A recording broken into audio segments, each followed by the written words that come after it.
One of the things that the leaders from Western region have come out to say is that the importation of cheap sugar is cheap sugar from Uganda is going to injure the local production of sugar. And what have these leaders done to ensure that our sugar is competitive in the past? Because now they've come out with a lot of noise and, you know, said that this is what's happening. But what have they done in the past to ensure that this sugar miller and this sugar farmer is actually taken care of? Or is it, you know, just noise because of this particular deal that is supposedly signed? No, it is not noise because of this particular deal.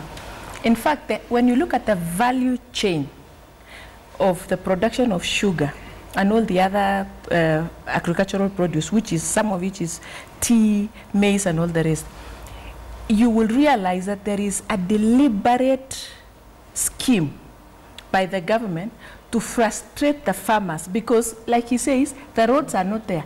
The factories can actually do some roads, some extension of roads around its vicinity, but it cannot do roads that can go all the way to the farms. So even the transportation of this sugar, the raw sugar, from the farms to the factory in itself costs the farmer so much, and that affects the price of sugar ultimately. So the value chain network in itself is so compromised, because what can these MPs, leaders you are referring to in Western do if the government, from the national government, does not want to do roads, does not want to make sugar farming easy?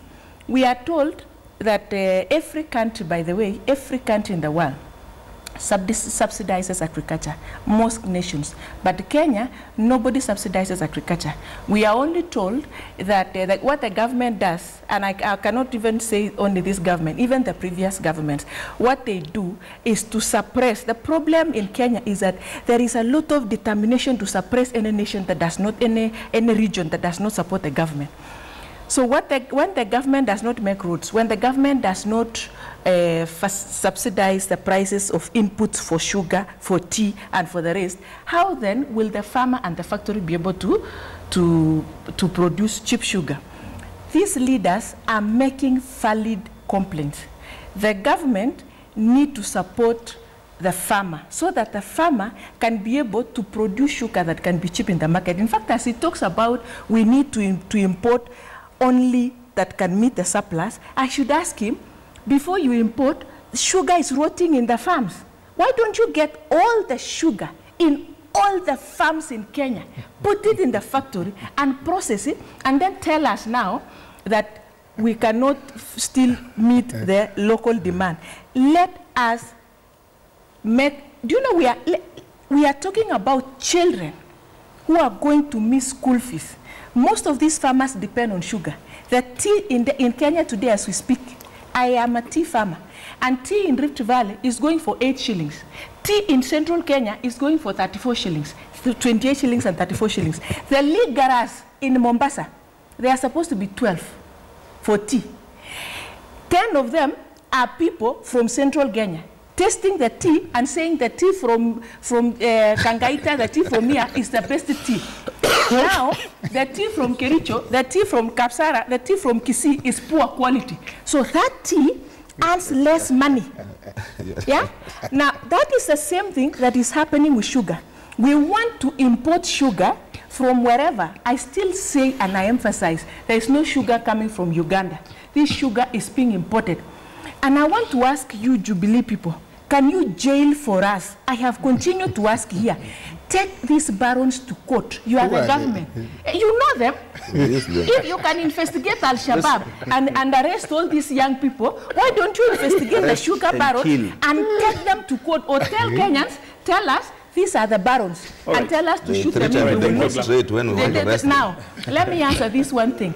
This case of Kidero that we have continued to want to depend on, the case of Kidero is in court. There is no court member, no court official, no court party that has defended, that has refused for Kidero to be arraigned in court. If he is truly guilty, let justice take its course. Okay. We have not protected him. None of our principals has protected him. So the idea is there is a deliberate effort in this country to destroy agriculture and to destroy every income generating activities from areas that are not pro-establishment, so that our people will be beggars and dependents. And so that when you take your money for campaigns, 5 shillings will make people vote for you. But in Jesus' name, we refuse that this time. Onyango Law, what's your that goes for maize. Have we got to a point in maize, Onyango, we are having, I am a maize farmer. The maize farmers in Kenya are suffering with maize, rotting in stores. In fact, we are giving them to animals. Okay, let me hear from Onyango. Because we are importing maize from where we don't Those know. are very strong accusations you're making, and I would like to hear from Onyango Law what your comments are on that. Have we reduced agriculture to a point where it's a weapon where we're fighting for seats? To make people dependent and beggars. The government is a government for all Kenyans. And this government has said and reiterated repeatedly that we stand for economic empowerment of the people of Kenya. When we do infrastructural development, it is to ensure that Kenyans are empowered. When we come with SGR, when we come with roads, when we come with cheap electricity, we don't say that we sell electricity to Nyanza and to Central at different rates. We don't say the SGR will only terminate at such and such a place.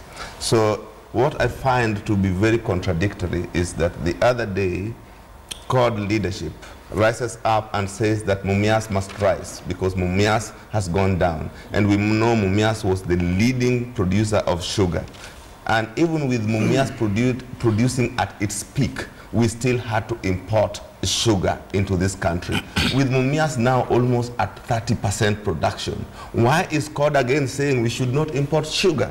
I still maintain if they were a responsible opposition which is not preoccupied with the acquisition of raw power, but which would be concerned with the betterment of the people of Kenya, they should be concerned with putting mechanisms to ensure that sugar is not dumped into Kenya duty-free.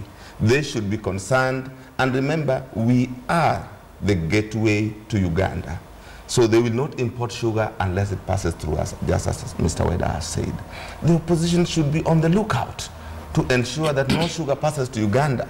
Simple, period. If it passes there, it means they have no surplus to sell to us. Now we become police but as we are talking, officers. when someone walks in here and tells me some people who are supposed to be professionals in their area in terms of testing tea or sugar, I didn't even know tea is tested. And they say, and I want to believe that if it is tested like alcohol is tested, then they are unmarked.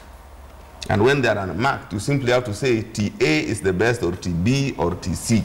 You cannot say this one has come from, and remember the Rift Valley region that it talks about is solidly behind the government and voted for the government. That is one of the areas that we consider if we were to reward people simply by way of where they come from, which we are not doing, then that is the place we would even test the tea first and declare first class. So let us stop propaganda to cause discord and disunity amongst the people of Kenya. This government, please, operates for the benefit of all men and women and mankind. So please, even as we address national televisions, let us not cause disunity amongst our people.